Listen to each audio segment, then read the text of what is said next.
Hi, good morning, everyone. My name is Gabriel, market analyst from SmarTrade. So let's have our daily briefing for today.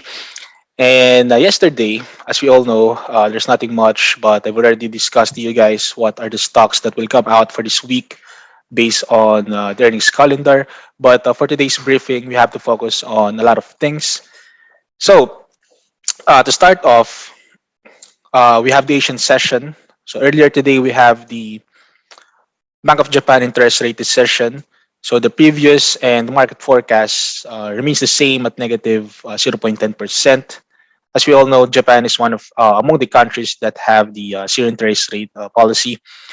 And at least time earlier, 11 a.m. in the morning.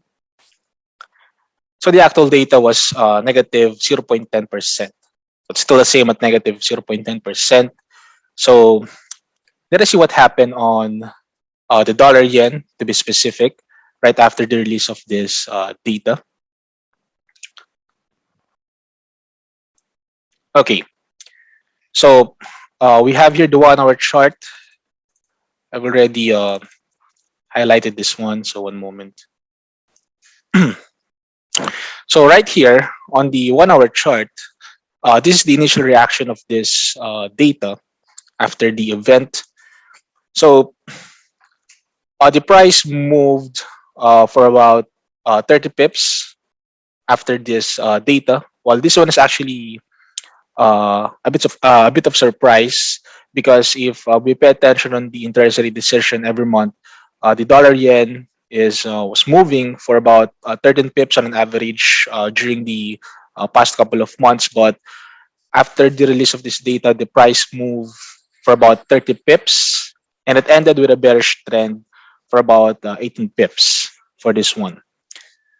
So obviously, the dollar yen benefited for this data, and it was a negative data overall for the dollar yen. So let's go back to the PPT.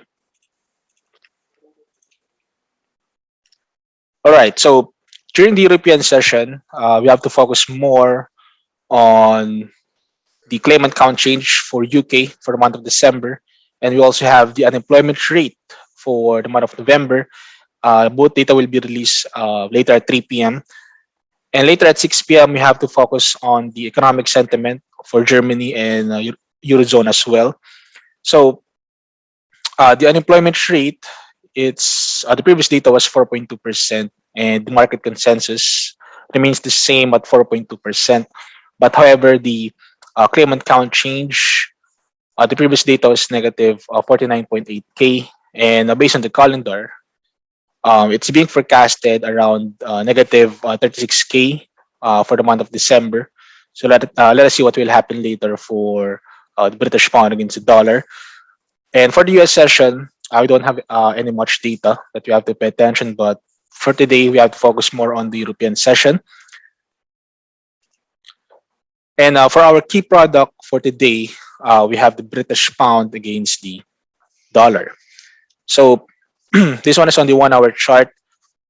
For the past couple of sessions, we can obviously see that the British pound is on a decline, and as of the moment, the price went down for about 20 pips. So it started around the 1.3650 and it went down around the 1.3633 territory. So if we're going to pay attention, since we have the unemployment rate and the claimant count change for today, so if both data did not beat the market expectations, then we can see an extended decline for the British pound against the dollar. And for today, I will be more focusing on these key support levels around the 1.3623 level and also the 1.3604. But for the key resistance, we have to focus as well around the 1.3676 and 1.3709. And also, we can see here that um, the EMA, it already crosses the fast EMA already crossed the slow EMA. So it means that there's a possible strong decline for the pound against the dollar. And if I will going to share my platform, so on the 4 hour chart as well, you can clearly see that the fast EMA already crossed the slower EMA on the downside. So it means that there's a possible decline as well on the 4-hour chart based on the indicator. And same goes with the 1-hour chart. Once again, for today's data, we have to focus on the European session. So again, we have the claimant count change for the month of December and unemployment rate for UK, and we also have to focus on the economic sentiment for Germany and Eurozone later at 6 p.m.